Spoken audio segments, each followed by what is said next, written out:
তো নিয়ামতের শুকরিয়া আদায় যখন বান্দা করে, আল্লাহ রাব্বুল আলামিন তার নিয়ামত কি করেন? আরো বেশি বাড়িয়ে দেন। সুতরাং যখন আল্লাহ তাআলাকে আমরা অভিভাবক হিসাবে গ্রহণ করব, তখন আল্লাহ তাআলা আমাদের সকল জরুরত পূরণ করবেন। মূল সমস্যা হলো আমাদের হৃদয়ের মনের খায়েশাত, কামনা এবং বাসনা। আমাদের দুইটা জিনিস সব থেকে বড় বেশি ক্ষতিগ্রস্ত করেছে, আখিরাত থেকে আমাদেরকে মুখ ফিরিয়ে নিয়েছে এবং আখিরাতে আমাদের সফল হতে ব্যর্থ করে দিয়েছে। একটা হলো জিহ্বা আর একটা হলো দৃষ্টিশক্তি। আমরা মুখে খুব লোভনীয় সুস্বাদু দামি দামি ভালো খাবারের আগ্রহী, সাদামাটা খাবার খেলেও জীবন চলে যায়, যার কারণে আমাদের লোভ বেশি।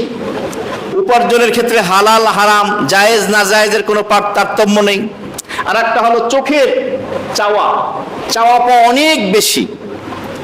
একটা মানুষের থাকার জন্য একটা কামরা, একটা ফ্ল্যাট হলেই যথেষ্ট, এরপরে একাধিক বাড়ি, আরো চাই আরো চাই, একটা ফ্যাক্টরি, একটা গার্মেন্টস, আরো চাই আরো চাই।